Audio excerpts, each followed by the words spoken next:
Pertama-tama saya mau mengucapkan kepada semua saudara yang sudah berhasil menyelesaikan pelajaran hidup berjemaat ini dari pelajaran 1 sampai yang ke-9. Hari ini adalah pelajaran terakhir dari kelas hidup berjemaat. Saya ucapkan sekali lagi, selamat. Harapan saya pelajaran ini bukan hanya membekali atau menambah pengetahuan kita, tapi justru akan membuka wawasan kita dan kita semakin tahu apa yang harus kita lakukan di dalam kita mengikut Tuhan melalui gerejanya.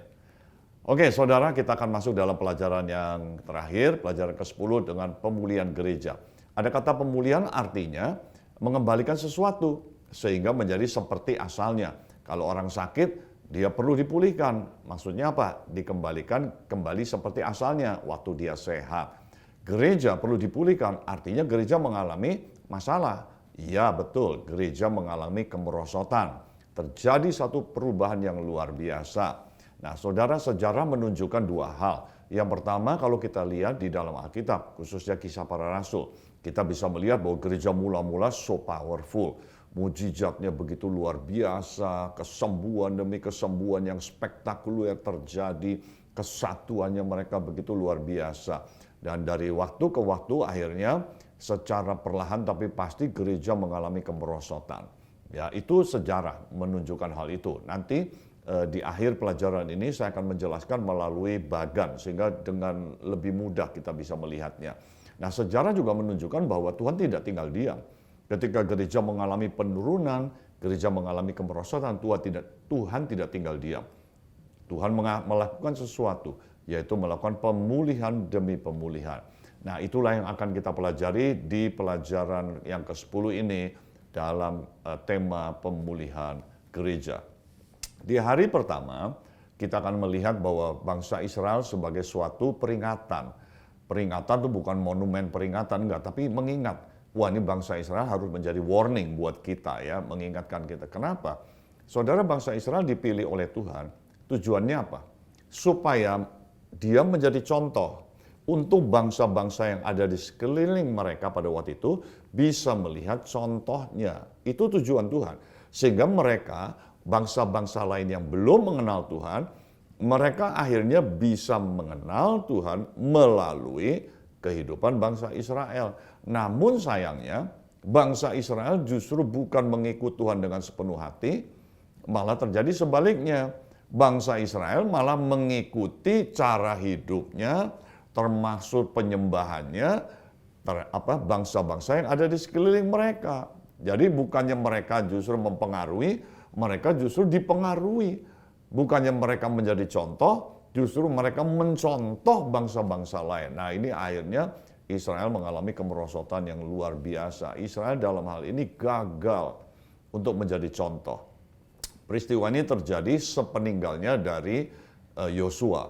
Ya, pada waktu Musa kemudian turun kepada Yosua, dan waktu Yosua meninggal, Israel betul-betul mengalami kemerosotan yang sangat-sangat drastis. Ya, kalau kita baca di dalam Alkitab, kitab Hakim-Hakim, kita akan menemukan bangsa Israel betul-betul parah. Dijajah sama bangsa-bangsa lain, hidup dalam penekanan, hidup dalam kemiskinan, hidup dalam kekacauan. Wah, itu mengerikan. Padahal Tuhan punya rencananya nggak seperti itu. Ya, ketidaksetiaan ini mengakibatkan, kalau kita baca di dalam Alkitab, mereka tertimpa bala keselamatan, kekeringan, dijajah bangsa lain, dibuang ke negeri asing, dan sebagainya. Ya, saudara, perlindungan Tuhan yang tadinya Tuhan berikan, yang tadinya Tuhan nyatakan, Tuhan angkat. Karena melihat bahwa bangsa Israel tidak lagi mengikut Tuhan, tidak lagi menyembah Tuhan dengan sepenuh hati. Bahkan mereka meninggalkan Tuhan dengan menyembah berhala-berhala yang disembah oleh bangsa-bangsa lain.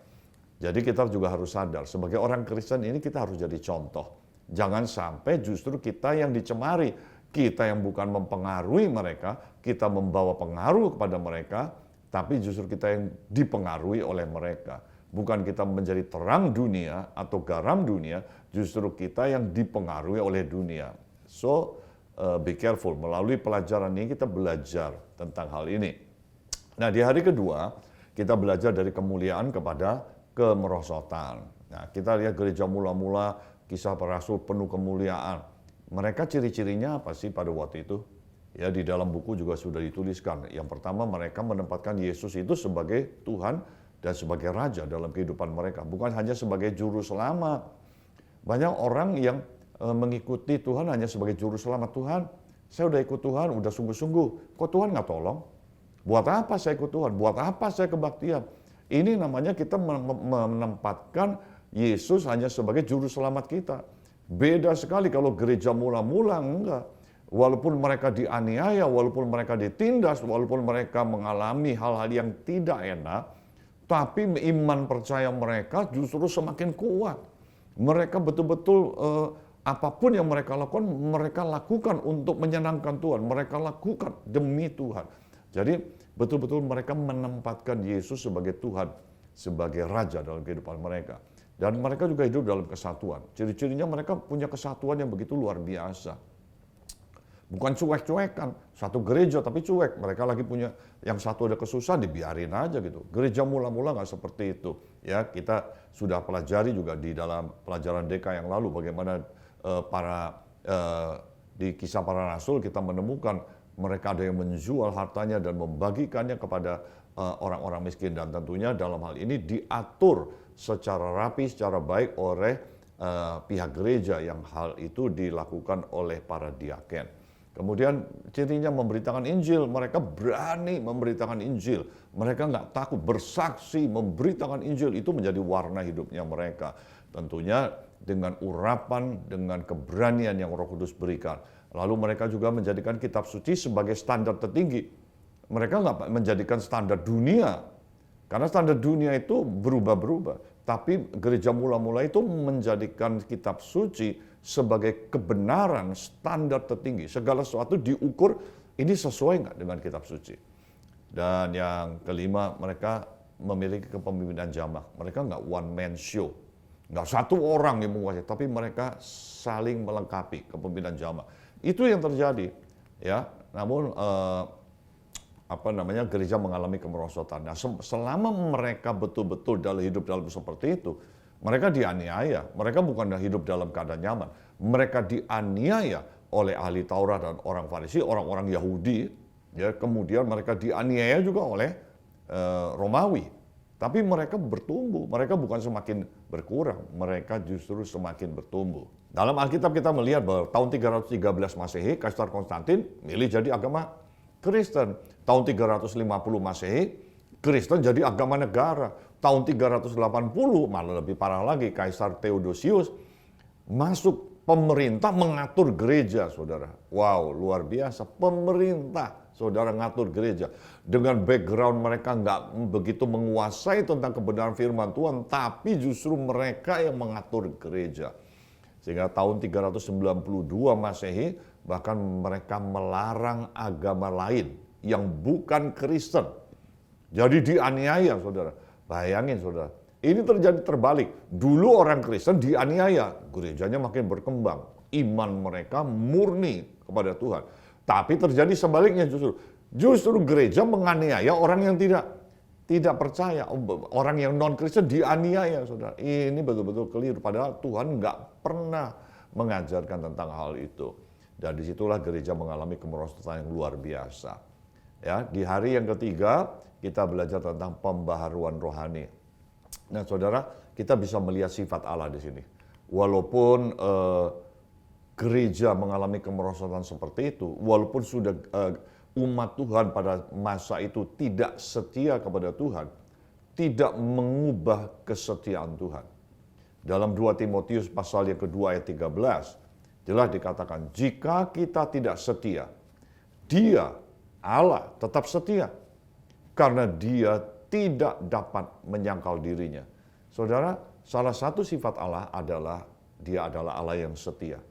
Ketika umatnya tidak setia, bukan berarti Allah berubah setia, enggak. Allah tetap setia. Nah, di dalam kesetiaannya itu, Tuhan memulihkan umatnya. Ya. Nah, Tuhan mau memulihkan umatnya, 3 kondisi yang Dia lihat. Yaitu yang pertama, ketika umat Tuhan merendahkan diri dalam pertobatan. Ketika umat Tuhan merendahkan diri dalam pertobatan, Tuhan pasti pulihkan. Yang kedua, waktu Tuhan pada waktu memulihkan enggak panik, saudara. Kalau orang panik itu kan, wah langsung mau cepat-cepat, enggak. Kalau Tuhan melakukan itu semua dalam pada waktunya, terukur pada waktunya, kairos, ya. Dan ada hamba-hambanya yang berdoa syafaat bagi pemulihan umat Tuhan. Ada orang-orang yang berdoa sungguh-sungguh supaya gereja dipulihkan. Nah, di hari yang keempat, yaitu kemerosotan kepada pemulihan, Tuhan melakukan pemulihannya dalam dua bentuk, yaitu yang pertama adalah pembaharuan rohani atau kita sebut renewal. Yang kedua adalah kebangunan rohani atau kebangkitan rohani, revival, yang berasal dari kata revivere. Re artinya ulang, vivere artinya hidup. Jadi dihidupkan kembali, dihidupkan ulang, ya.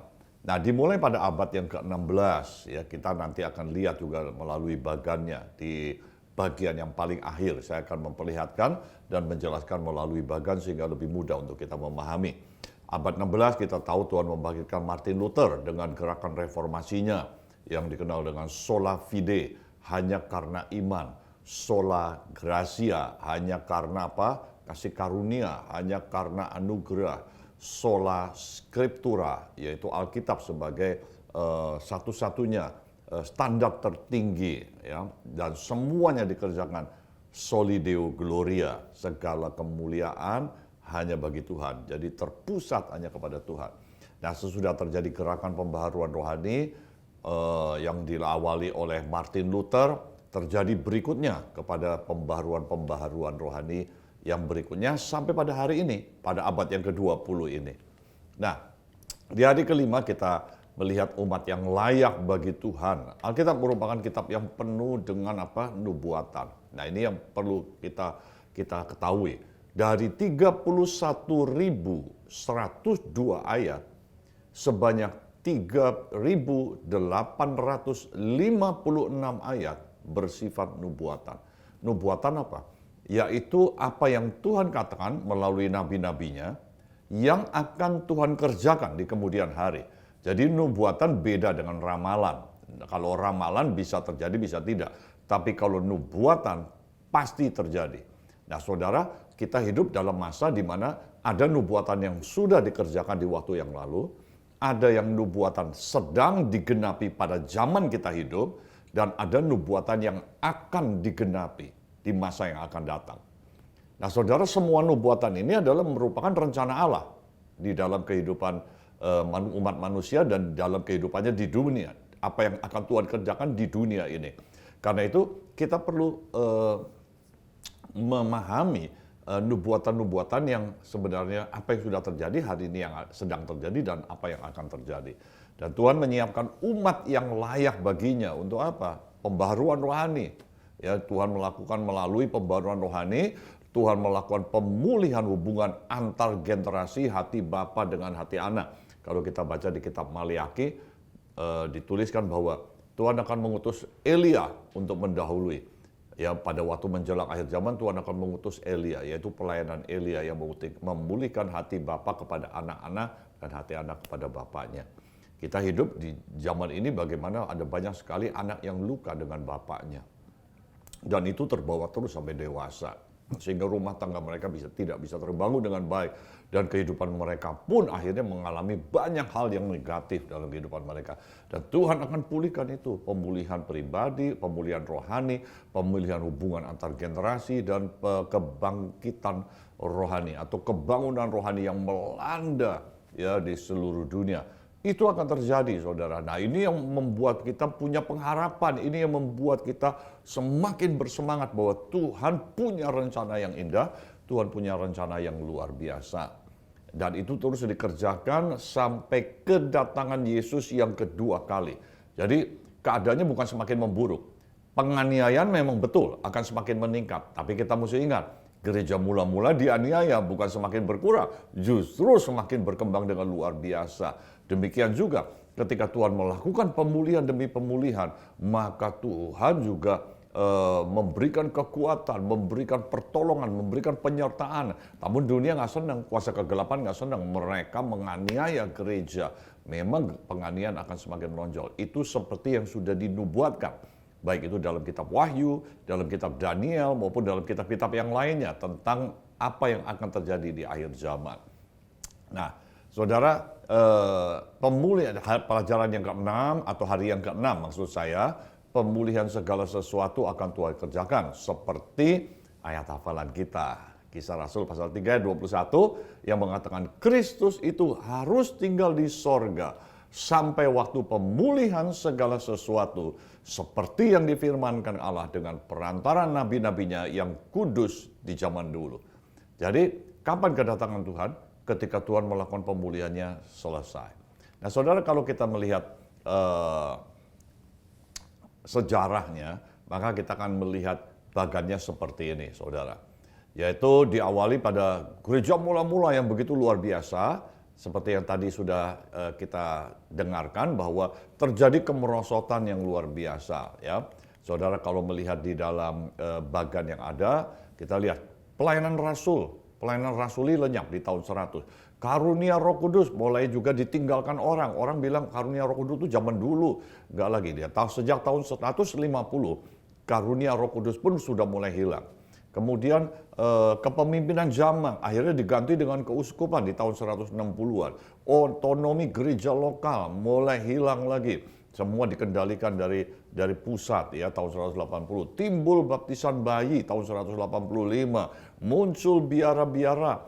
Jadi kalau orang mau semakin suci, dia menyendiri biara. Padahal Tuhan bilang, dia mengutus ke tengah-tengah dunia, justru aku mengutus kamu, pergilah, jadikan segala bangsa muridku, justru harus terjun di tengah-tengah masyarakat. Bukan berarti kalau hidup dalam kesucian harus menyendiri, mengambil waktu sementara untuk retreat, harus. Yesus pun mengambil waktu 40 hari, 40 malam di padang gurun. Orang-orang juga hamba-hamba Tuhan mengambil waktu, para rasul mengambil waktu untuk menyendiri, untuk kembali memulihkan hubungan dengan Tuhan. Tapi bukan menyendiri terus-terusan, saudara. Ya, nah, kerahiban masuk, saudara. Kemudian muncul biara-biara, maksudnya kerahiban, imam dilarang kawin. Tahun 300 mulai muncul. Makin kalau mau hidup makin benar, makin kudus, makin dipakai Tuhan, jangan menikah. Atau yang orang bilang selibasi ya, selibasi. Jadi kita tidak menikah gitu. Atau kalau ini dipahami atau disikapi atau dilihat dengan cara yang seperti itu, maka kesimpulannya apa? Orang yang menikah nggak bisa mencapai kesucian yang sempurna. Enggak juga, saudara, karena Alkitab tidak mengatakan demikian. Dan Kaisar Konstantin jadi menjadikan Kristen jadi agama negara. Ya, dimulai dari dekretnya dia bertahap terus sampai akhirnya Kristen menjadi agama negara.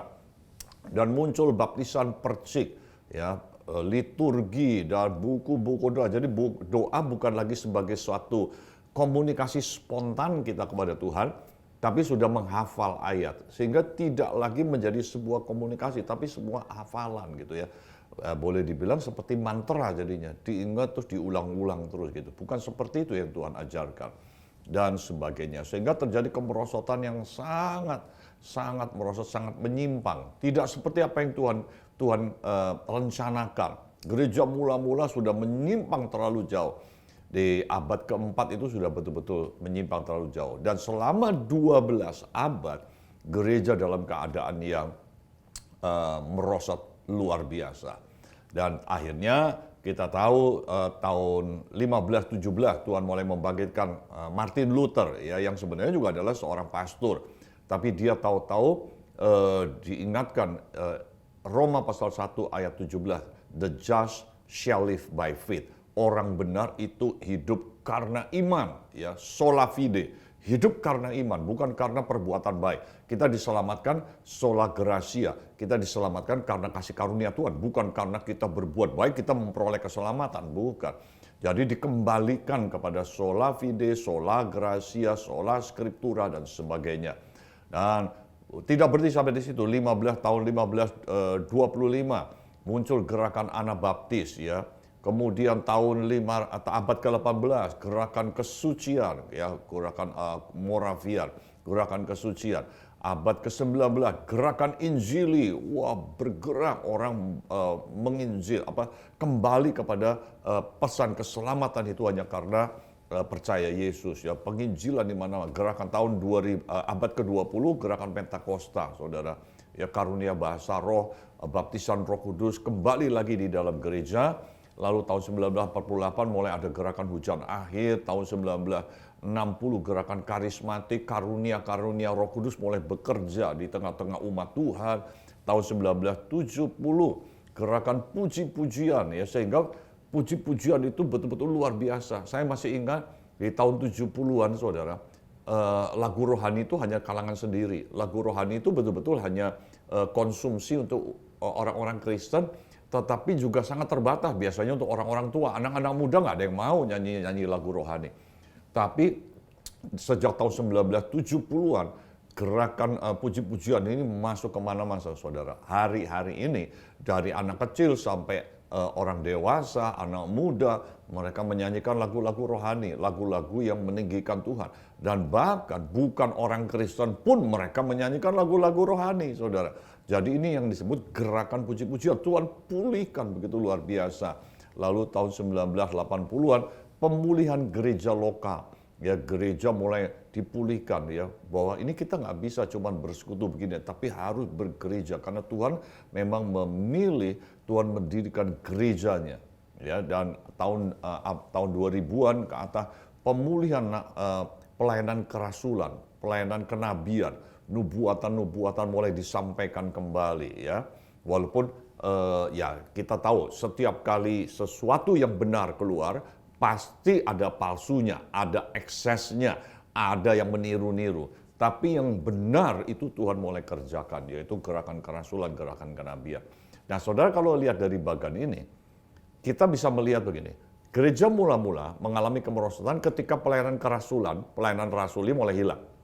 Nah, sejak tahun 2000-an, pelayanan kerasulan mulai muncul, pelayanan kenabian mulai muncul. Dari sini kita bisa melihat, wow, Tuhan sedang memulihkan gerejanya dengan luar biasa sejak abad ke-16 sampai pada hari ini. Jadi ini menjadi satu pengharapan kita bahwa gereja akan masuk di dalam masa yang seperti gereja mula-mula, bahkan lebih.